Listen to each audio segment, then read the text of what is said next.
On this episode of the Mompreneur Show, I'm talking with an award-winning author, Maria Dismondy. She is a wife, a mother of 3 children, an incredible children's author that has written dozens of books for children that tell wonderful stories that inspire kids to be world changers.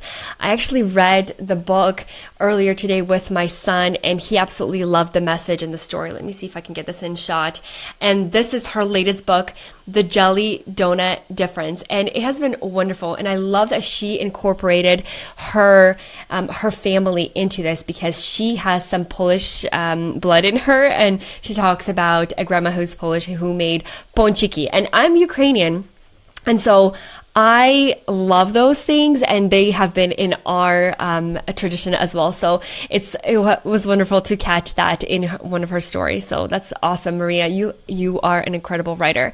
So we'll talk about her journey, self-publishing, creating your own publishing house, how Maria finds balance between business, marriage, and motherhood, and some great business lessons that can be applied to any business. We'll also touch on working with a team because let's face it, a wife, a mama of 3 children cannot be an award-winning author all on her own. Maria surrounded herself with incredible people, and we'll hear how.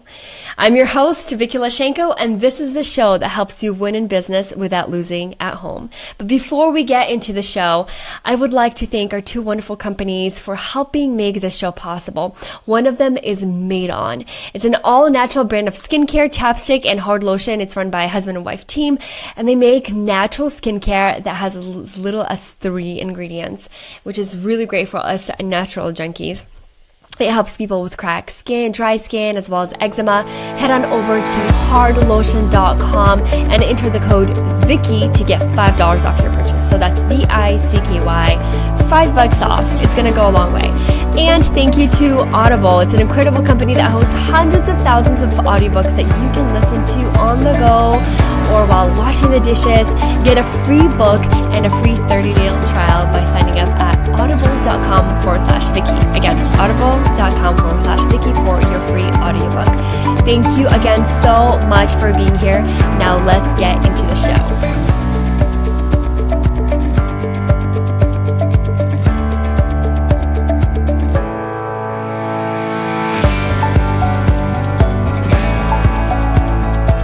Maria, welcome to the show. Thank you for having me. It is so wonderful to have you. Seriously, I have been looking forward to this for a while, and I'm so excited to have you on. You have written many books. I said dozens of books in my intro, but I think it's about a dozen books.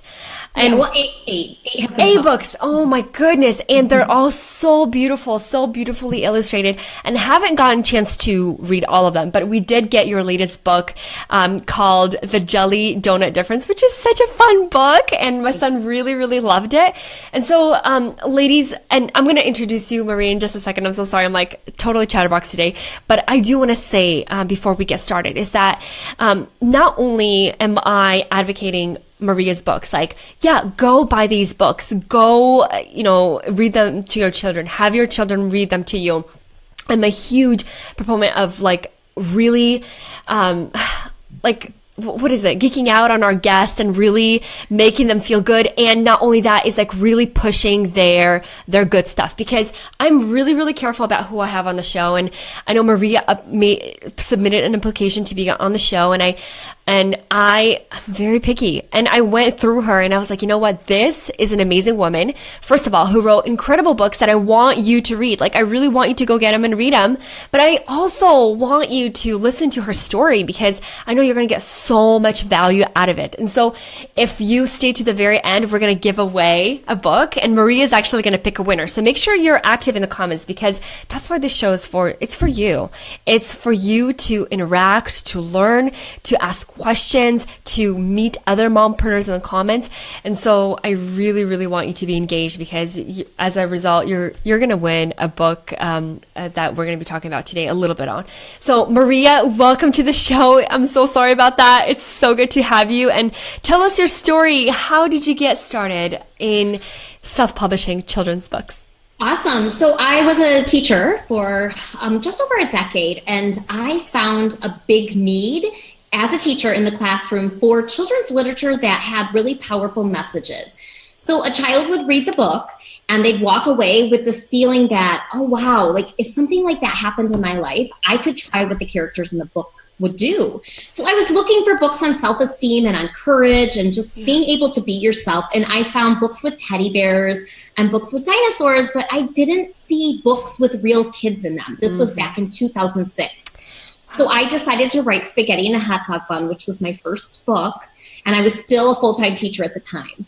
Now, right before I had my first baby is when the book actually was published. So the book came out, and so the timing was a little bit crazy because, you know, you're having a new baby and you're releasing this book and you're working full time. So I actually started to go part-time as a teacher. And when I first published, I need everyone to know I did work with a publisher the first time. Okay. It was a local publisher. So it's called a subsidized publisher. So you pay for the project, but they handle everything. They hire the artist. They work on the marketing. So now you hear this type of publisher called like a hybrid publisher. Okay. So I worked with a local publisher and got the book out there. And then I started to see, Vicky, something very interesting. I knew nothing about marketing. I was in school to be a teacher, and business has always been very scary for me and fearful. And I've always basically shunned away from any type of business that would come my way. So, and my family's all in business, which is kind of the funny part. Like my dad and my sister are in the mortgage industry and they're very successful in those areas. So I started to see that I was doing a lot of the marketing to sell the book, not the publisher. And they said, well, you can buy more packages if you would like us to do more marketing. And I thought, oh, well, that's strange. I don't mind doing it and it's working.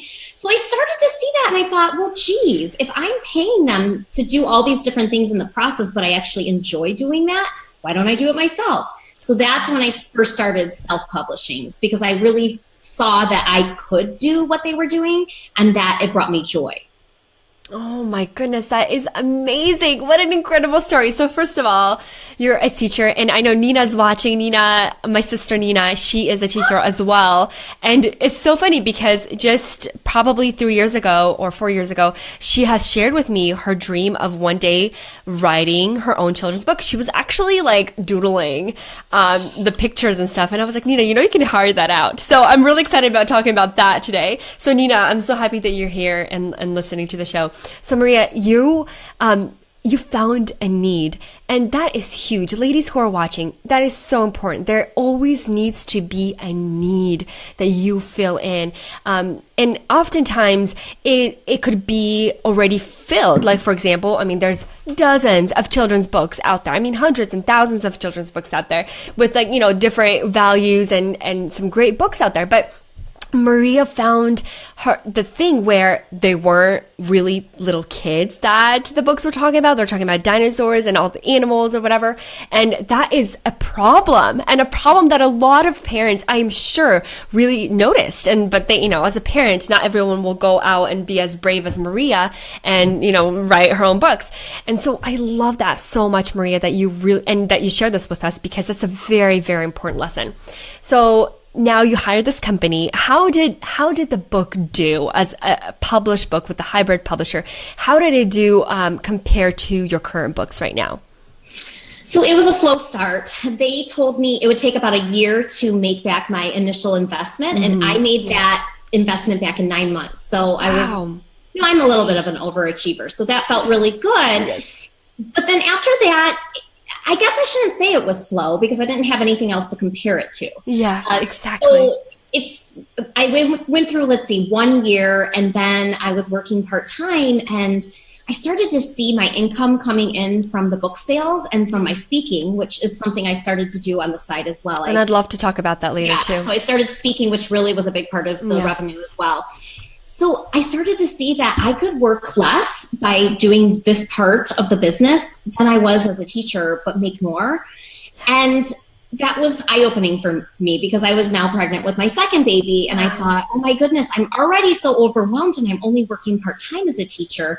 I think I can resign from teaching and actually supplement my full-time teaching salary with what I'm doing on my book business. So your question is kind of tricky because I didn't really have anything to compare it to at the time.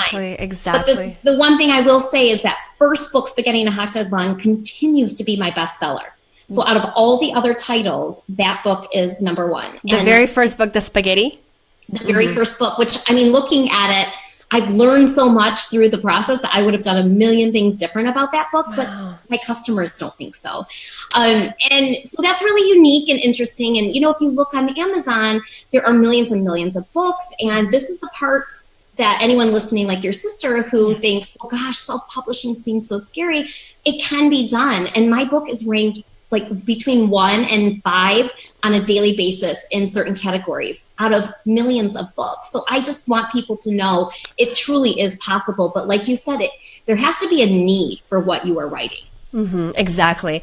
And I love that you are really passionate about that. And I really think that really is the grit that really pushes you through and keeps you producing, keeps that dream alive.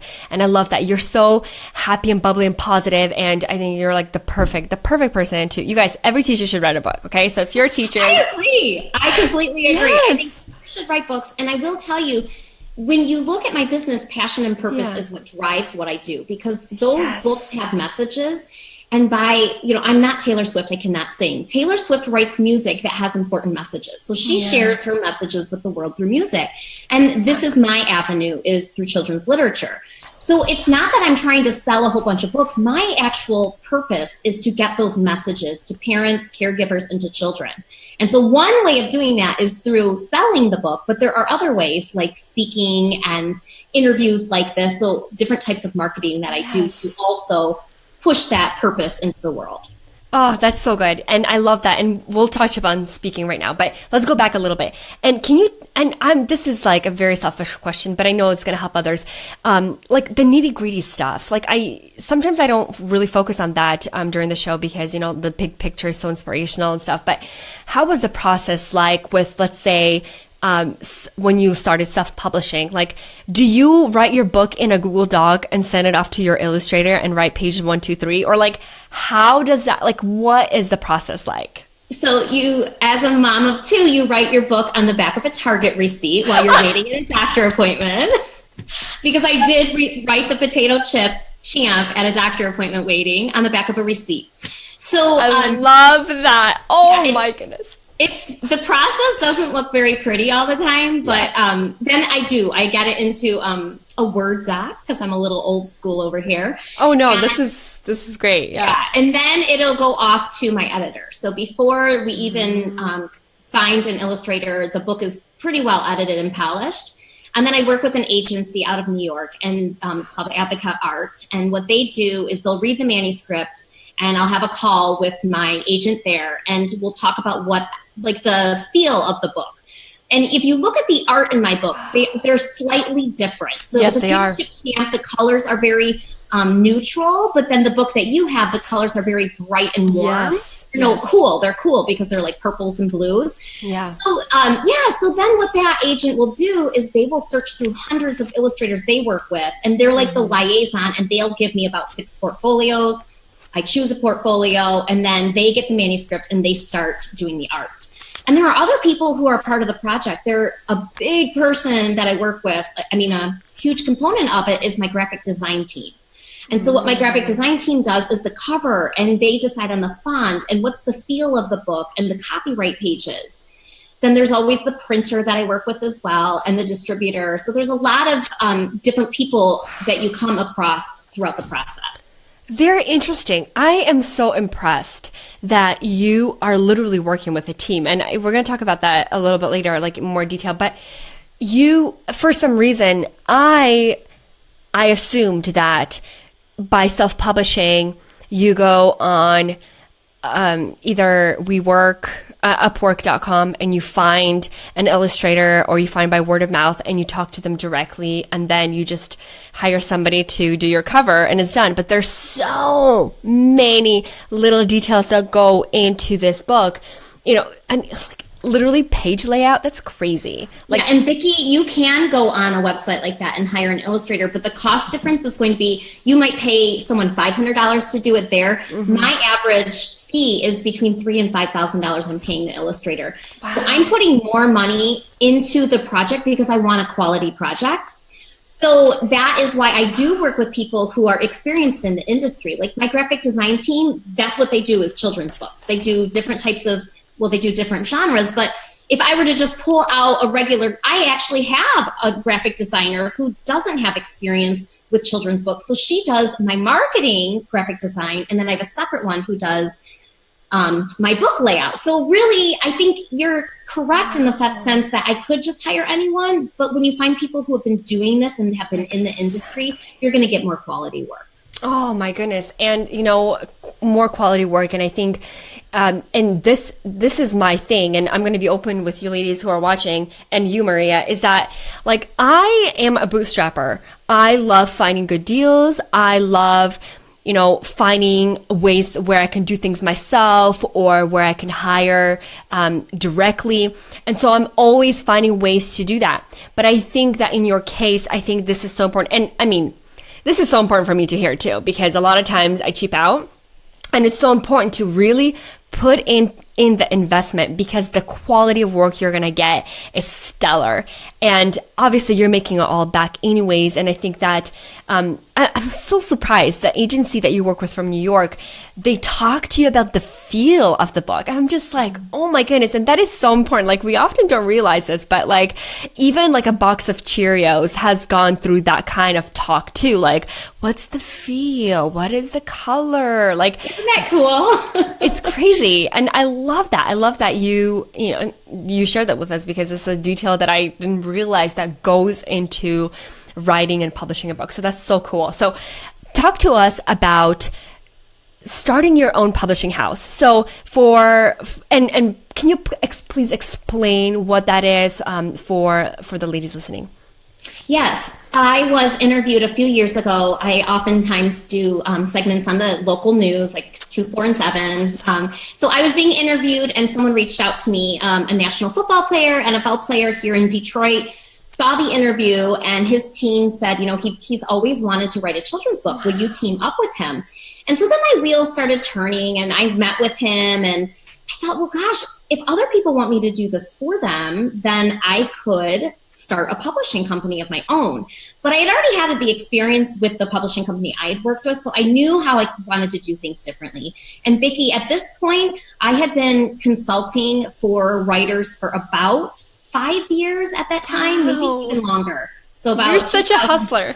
Yeah. Oh yeah, girl. So I was consulting with people who've been traditionally published, and I knew what their complaints were. Mm-hmm. So to start a publishing company myself, I thought, okay, I can take the complaints they had and I can do things differently. I can take the complaints I had and do things differently. Exactly. And what I did is I started off very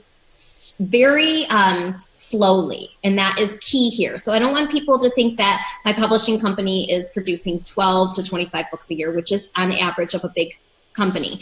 As of right now, I'm publishing 1 book a year for high profile clients. So if someone like Sally came to me and said, I would love to have a book published, Sally wouldn't be my ideal client. So my clients already have a platform. Like Stephen Tulloch has a following. He was a Detroit, Lions player. He played on the Eagles. He had a following of people. Mm. And to me, that is huge for marketing. So I need to start with people who already have fans and who already have a platform. And I had already worked with aspiring authors for several years consulting, and I thought this is kind of the direction I'm going to go in. And then secondly, my publishing company has a purpose. It has a mission statement. So if you came to me and said, oh, I would love to write a book about X, Y, and Z, and it didn't fit that mission and that vision, then you wouldn't be an ideal client for me. So I'm really strategic about the way that I've developed. It's called Cardinal Rule Press. And if you kind of slow down and listen to that again, Cardinal Rule, yes, there it is. We know about the Cardinal Rule. It's doing the right thing even when no one else is looking. So, and that's what my books teach. My books teach character, and they teach honesty and being who you are. Yeah. And so that's the type of book that I'm publishing here with this company. So I'm going very slow, and there are days that I feel as though I want to just hit the ground running. But I also have 3 children who 2 of them are still at home. And I know that I can pick up the speed at some point, but I want to go slowly for now because I'm really trying to keep a healthy balance in my life. Oh, I love that. Okay, so that's totally quotable. So you ladies, you'll see that posted all over. But I love that. And it's so true. Like a part of us wants to go, and I mean, I'm speaking for myself. Like I want to go big so fast. But I also have 2 kids and they, I mean, not 3 and they're school age already, but there's some dynamics that, I'm trying to work out with. And there's, I mean, a mom, come on, and a wife. It's a full-time job. And I love that you said that you will always have the time to go big later, when the kids are older, when they don't need you as much anymore. And I think that's the key, ladies. You can have it all, maybe not at the exact same time. Like, I mean, I feel like Maria does have it all right now, but maybe like not at the level as she wants to in her business. You know what I mean? And so I love that perspective, Maria. So, so good. So you get on news, like on TV to talk about your book.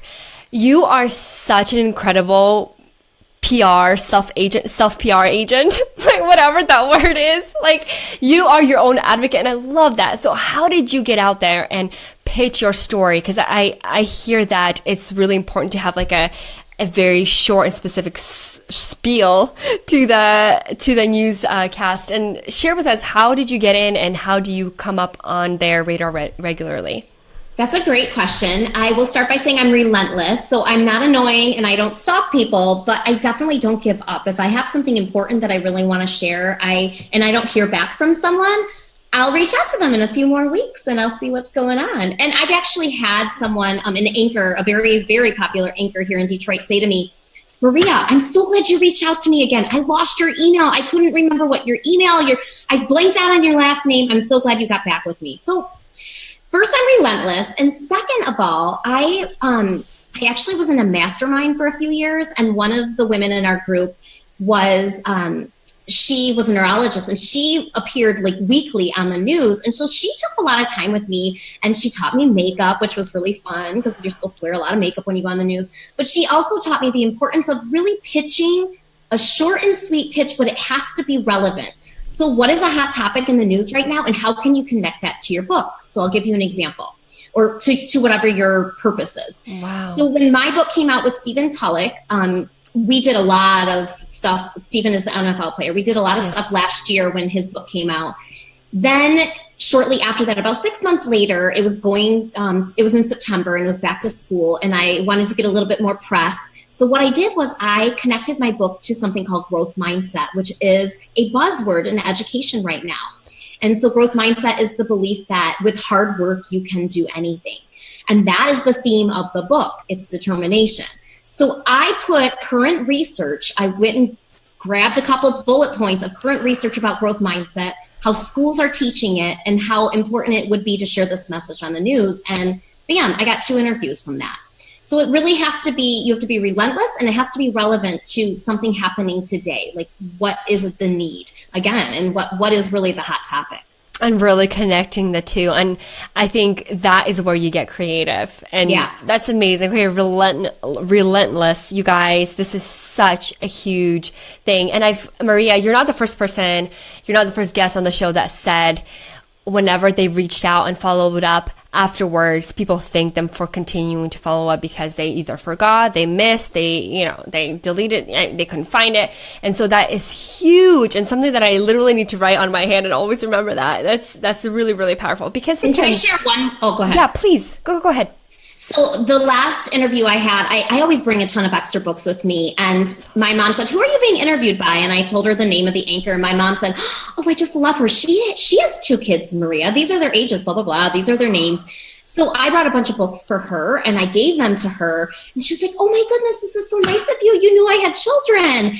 So I made that like connection. And listen to what happened. She invited me to be a part of a parent panel. So I will be like, I don't know if it's monthly or if it's biweekly, but she's putting together a panel where I'll be appearing on a regular basis to talk about books and literacy. Yeah. So I just think, really first the hot topic, but also remembering that these are people and what can you do to help them and what can you do to share with them. That is incredible. Really paying attention and not treating the news company as this one big thing, but really individually. Like, oh my goodness, that is so good. And I love that you talk to your mom because it's really good. So, I mean, the lesson here is like really research who the person is. Okay, so I'm going to get to questions right now. I thank you, ladies, for being here. It's so good to see you, Maria from Greece. By the way, your book is on its way. Maria won a book, I think it was a few weeks ago, and it's all the way in Greece, so Amazon Prime it. So it's on her way. It's on its way, Maria. Irina, thank you so much for joining us. Let's see. Kang, thank you so much for being here. Really, really appreciate you. And Kang said the artwork is beautiful. And she's referring to the book, Maria. Stephanie said, beautiful. Stephanie, so good to see you, sweetheart. Okay, so Kang asks, who was the illustrator company in New York Maria used? And I know you mentioned it, but can you say the name again, Maria? Yeah, the name is Advocate Art. Advocate Art. Art, yes. There's a location in New York City and there's one in England as well. So perfect, awesome. Thank you so much. And Kang, we will also have all the show notes, all the links on our blog mompreneurshow.com on Wednesday. So make sure to check that out as well. Oh, and Maria, you totally answered that question. Duh. Okay, thank you so much. Okay, great. And Stephanie asks, do you recommend any specific software or platform to write and structure a novel? Did you use anything else? The Microsoft Word for? I think the comments. Yeah, oh, there you go. For your kids' books. Okay, perfect. Thank you so much, Maria. Yeah, so here's the deal. If you are going to be illustrating your book, and writing your book, a lot of people use two different programs. One is called InDesign. The other one is Illustrator, because you can be inputting your artwork and then, adding the text at the same time. So that's what my graphic designers use, is one of those two programs. But honestly, Stephanie, I think I would really recommend using a Google program like Google Doc, because then if you're especially writing a novel that's going to be longer than a 32-page picture book, what happens is you usually write in like thirds or fourths, like quarters. So you might write like 4 chapters and send it to your editor. And with Google Doc, the editor can go ahead and, be working and editing, and you can be getting that feedback immediately. And so that's how people who are writing longer novels usually do it, is they're sending off their work in like every 3rd chapter or every like 6th chapter over to their editor. So I would recommend using something like Google Doc. But yeah, it's not anything super fancy. And honestly, if you are going to be submitting to traditionally published agencies, they want to see it in a Word doc or a Google Doc format. Really interesting, Maria. Thank you so much for sharing that. Yeah. And Stephanie, thank you so much for your question. And oh my gosh, are you writing a novel? Because I am so excited for you. I know you're incredible in so many ways. So that would be so amazing. And I just want to input here really quick. I completely agree with Maria. Google Docs is amazing. And I feel like now they make it so much easier because they take the text and they make it into you can write the chapters, right? And then on the left-hand side, you can literally go to that chapter and it'll just scroll through. It's amazing. And then you can have somebody go in and highlight and leave comments without actually messing up the text. It's mind-blowing. And so you can use that. There's this other software, it's called Scrivener. And I know I have it, and a lot of people have it and use it and write it and love it because it helps you really organize your thoughts. And the only thing is I've been hearing that it's been really glitchy. Like people will write a ton and it will just crash on them and delete everything. So that's the really sad part about that kind of stuff. The software is that it can just fail on you anytime. But Google Docs, especially if you're writing with your Wi-Fi on, it will automatically save. You don't even have to press save. It's incredible. So highly recommend it. And Stephanie, I want to hear more about that. That's amazing. Nina asks, are your books huge on social media? Where do you advertise most? That's a good question. Yeah, so I'm not sure what she means huge on social media. The books are sold, they're sold online and they're also sold in bookstores. But so a huge part of my avatar, which I'm sure you talk about here on the show, so my target market, the people who are actually buying my books are not children, right? So they are parents, teachers and caregivers. So I focus on community building with teachers. So that's like a big part of, for example, Instagram. I follow and have connections with a lot of teachers there because in my mindset, I think, okay, if I can touch one teacher and get that teacher to buy my book, that message goes to 30 kids. Exactly. Versus a family who may have, 2 or 3 kids, or I don't know, maybe more. So that would be, so you probably would see my books a lot on social media because teachers are my biggest customer. And your second question was, where do you advertise most? I would say Facebook and Instagram are the 2 areas that I advertise most. And I've done some Facebook ads, but a lot of it is more of a grassroots style marketing. Nina, I will, for example, write a blog post and I'll somehow connect my book to that blog post and then I'll share it on Facebook and then I'll reshare it on Facebook 6 to 8 weeks later. So I'm repurposing a lot of content. I do vlog posts. I love video. It's a lot of fun. So I will do a vlog post and I do series and those series are then posted on Facebook. They always are housed on YouTube, but I will then share them on Facebook and I'll do like a teaser on Instagram. So those are my 2 main social media platforms. Oh, that is so good. And thank you so much for sharing. I'm sure Nina found it very helpful. And I love that you integrate yourself into your books. I love that so much. You're not just some kind of author behind a book, but you're this real person. It's so funny. When after we read this book, I want you to make sure that I just got it in the mail a couple of days ago and we finally got a chance to read it. I just want to make sure to read it before I get on the show. And so Sam is like, and Sam stayed home today from school because he has a really bad case of allergies. And he's like, Mama, so who are you interviewing today? And I'm like, oh, I'm interviewing Maria. She wrote the book. And he's like, what?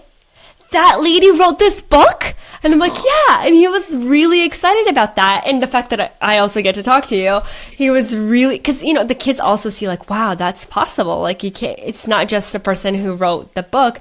It's actually a real person who we can talk to. And I love that, Maria. I love that you integrate your brand. And another thing that I want to point out is that you really know who your customers are. Who are teachers, like your ideal customer. And of course, you're always going to get aunts, uncles buying, mothers, and all that. But your target is the teachers. And since you know who your target market is, you know exactly where they hang out. And so you know exactly where to follow them and build the relationship with them. So love that, ladies. That is a huge lesson to any business. You really have to know who your readers are. Like if you're writing a novel, like Stephanie is like, Stephanie, who's going to read your novel? Like who is the ideal person who's going to read a novel? Probably a woman, but like getting to more details. Like what does she do? And I really thank you, Maria, so much for sharing that. And that's the tricky part, though, is that children are reading my book, but children are not going to the store with a credit card to buy the book. Exactly. They're not, although they may be asking Alexa for my book. I love that. Oh my goodness, that would be such a great video to make. Alexa, go get Maria's book. Yes, I love that. Anne says, love teachers, love you, and you're amazing. Oh, thank you, Anne. Oh, that's so sweet. King says, I homeschool my kiddos and will be adding your collection to our library. Oh, that is amazing. And it's definitely such an incredible collection. I'll be adding getting some more of your books, Maria, for my kids because we'll be homeschooling next year too, ladies. And I know I didn't share this publicly, but I've homeschooled them before and we took a year off. I took a year off as a teacher, as a homeschooling teacher, and they went to school, and having that huge difference made me realize that, we did really have a gift of homeschooling. It was really a gift, the opportunity. And so we're going to start again. Anyway, so I want to go back. When you're on the news, you obviously get all these orders. People see you, they're like, oh my goodness, this is so great, I'm going to order her books. People who want to write a book came to you, and you're publishing not only your books but other people's books, which is an incredible way to leverage your own publishing company. But how do you get speaking engagements? Because you speak at a lot of stages, a lot of schools. So talk to us about that. So the way I started was I was offering my services for free. So at the very beginning, I was just telling schools and teachers, I would love to come to your school and do a program. And I got a lot of feedback, and I took that feedback. So that was a big part of it, is I had created surveys and questionnaires, and I wanted to know, what would you like to have different? Because these teachers, they're the educators, and here I am speaking to their children, and I'm sharing this topic. I want to know, what would you have me do differently? What did you like? And so I did that for several months, and then I started charging a very small fee, and I built those relationships. So that's a big part of what I did, is I would reply back to the teachers or whoever, usually it's the principal or the media specialist who organizes my speaking events. And I would reply back to them after I left, and I would say, thank you so much for your feedback. If you liked what you saw, please share this with 3 colleagues of yours. That would be awesome. So I'm honest with them, and I just ask, if you liked this, can you please share it? And then I also set up my fee structure where I give discounts for schools who are, for example, in Michigan it's Title I, so schools who they have a smaller budget. I give discounts for schools who combine together, so maybe 2 schools in the same district will book me for a day, and I'll give them a discount. So I think I'm very generous with my fees in my discounts, and I'm very generous with my time too. I take the time to build those relationships, and therefore they recommend me by word of mouth. And so when you look at my surveys after, I can take 2 years of surveys, and the biggest answer to the question, how did you hear about Maria, is word of mouth. Wow. That's amazing. And so this year it should be, right now I'm on track to have about 75 speaking engagements this year. So that's a good amount, and it's bringing in revenue. That is a big part of my income. Exactly. And it's part of what I really love. And that's, part of what I miss about not being in the classroom every day is just the ability to use, to take a lesson and to teach the children. And my kids feel like I'm their teacher a lot of times, because I'll do that at home. I'll be like, let's do this. So I'm able to get in front of large groups and teach and educate, and I love that. Oh, that's precious. And you're so perfect for that. Oh, thanks, Vicky. Seriously, you are so vibrant and charismatic and just so fun to be around with. And I really feel your energy through the video. And I was excited for this interview because I think the same thing about you. So thank you. You're so sweet. Thank you so much, sweetheart. Okay, so I want to touch upon team building. I know that we kind of touched upon that, but so you hire the artist, you hire the what's that company called, from New York, and they kind of take care of the artists and stuff like that. But how do you work with the team? How do you make sure that everyone is bringing your vision to life? How are you maybe supporting them in your vision? How are you motivating them? And how do you do that technically, via email? What kind of software do you use or whatever? So many questions, but I'd love to hear what you have to say. Okay, so I'm going to back it up just a little bit because I'm a storyteller. And a couple years ago, I signed on with a new distributor. So distributor is the company that actually houses my books, and that when Barnes & Nobles and Amazon and whomever wants my book, they're shipping and they're taking a fee for what they're doing. Mm-hmm. So I switched distributors, which was big and scary, but I did it, and I did that. And when I switched, I had a call with someone who had been at the company for over 20 years. And he said to me, okay, so Maria, I'm looking at your sales here, and I'm looking at all of your history that, you've been doing this for this many years. And he said to me, how many people are on your team? And I said, well, me. And he's like, no, I mean, how many people, do you have an assistant? Do you have a marketing director? And I said, no, it's me. And he was like, how are you doing this? It doesn't reflect your, how are you doing this? And I was like, I don't know, maybe I should have a team. So then I started hiring people. Literally, that's all it took was for one person to say to me. And although my mastermind group was telling me this for a long time, so girls, I should have listened to you. But the minute I started hiring, I have a personal assistant that's here locally. She does a lot of my administrative work. I have one, a VA that works overseas. And I started I hired an accountant. My husband and I were doing my numbers, which was not a smart thing, because when I did it, I made mistakes. When he did it, I felt bad. And then I didn't ask him questions because I felt bad he was doing my work. It was just not family members doing your work. So I started hiring people to my team. And within that year of bringing on, I have 10 people now that I work with. Wow. And everyone, they're all, not that I'm against males, but they're all female. And most of them are moms, and most of them just freelance from home, which is really cool. And my sales last year increased by over 100%. Wow. And I can't tell you, like the difference was, one, I was working with a new distributor, and two, I was working with a team. And those are the two biggest changes that I made. So the power of being able to delegate and to do what you are actually good at and to outsource what you're not good at. Like, why? I need to just stop pretend. I don't pretend anymore. I can't do numbers. I'm not a numbers girl. And so now I've outsourced that. And because I've actually given up that part of my business, I'm more curious about it. And the girl who's actually doing my numbers takes the time to educate me in that area if I have questions. So it's been very, very cool. And how do I do that, Vicky? I use a program called Asana.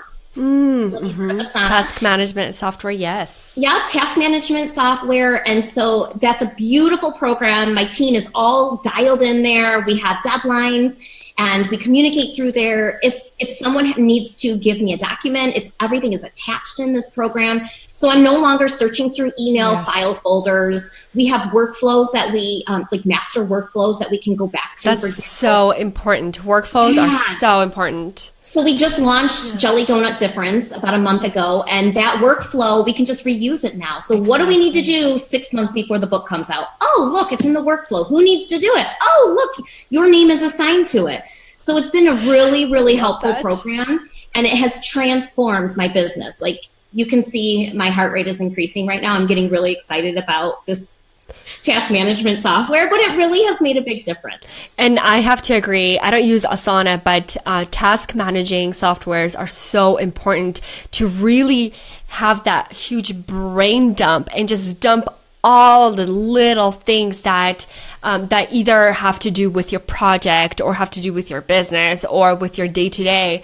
And just, I mean, you guys, you can even take it as simple as a grocery list. Like, literally dump it. And that way, when you go back to the grocery store, when you go back to writing a new book, you already have everything that you need to get, everything that you need to do. And so, Maria, totally love it, love it, love it, love it. Okay. I have so many questions for you and we're almost out of time. Goodness gracious. How did you, let's see, which one should I ask you? Because there's so many good ones. Distributor, like, how did you find your distributor? Because I know that since you're not like, what is that called? Penguin Publishers or whatever. Like, that's the first publishing company that comes to mind. You don't have, or, you know, those huge connections that they have with Costco and with Barnes & Noble and with Amazon and everything. So how did you find the distributor, and how does it even work? Does your printer send everything to distributor, or like, how does it work? Yeah, that's a great question. So the colleagues that I had at the time, the other authors who were self-published, they were all using the same publisher. And that publisher, I had a meeting and they basically admitted to me that they were no longer going to be doing trade shows because they were just kind of tired and they were starting to slow down. So I got really nervous and I thought, I need like a powerhouse behind me. I need somebody a team who is really excited about getting my book out there into the market. Honestly, I Googled it. I found them by reading online reviews because like I said, the colleagues that I had, I couldn't get any recommendations for a company because everybody was working with the company I was already with, which was a large company for the Midwest. So I did a lot of Googling and I did a lot of phone calls. And so I would talk to different people. I had questions to ask, and you actually have to apply. So they have to look at your sales. They have to see if you're actually a good fit and you're going to have the numbers that they need. And that's how I work with IPG out of Chicago, and I have been so happy with them. They educate us as publishers. I'm flying out to Chicago next month for a summit that they have. Wow. They have been wonderful. And so, yes, then I work with a printer. I work with a printer in Wisconsin. They're called Warzola, and those books then just get shipped right from the printer to IPG in Chicago. And then I usually get a box or two for my home inventory to send out to people. Oh, that's amazing. And Maria, I appreciate you so much for being so generous with your information. Yeah. You have to be generous. It's true.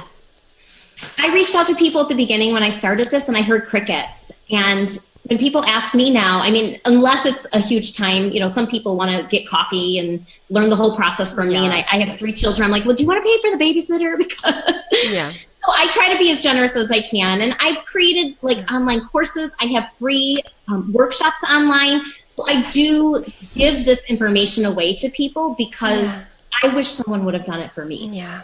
Yeah, because you really took I would say, the road the longer than maybe somebody can take right now because you learned everything. And that's so great. Thank you so much for doing that, for giving back. That's amazing. So, oh my goodness, we're like totally out of time, but I do want to ask you the last question about how in the world do you balance everything with being a wonderful wife, being the mother of 3 beautiful children, and building such an incredible empire of books?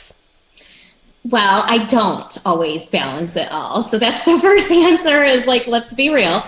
I also like to drink coffee.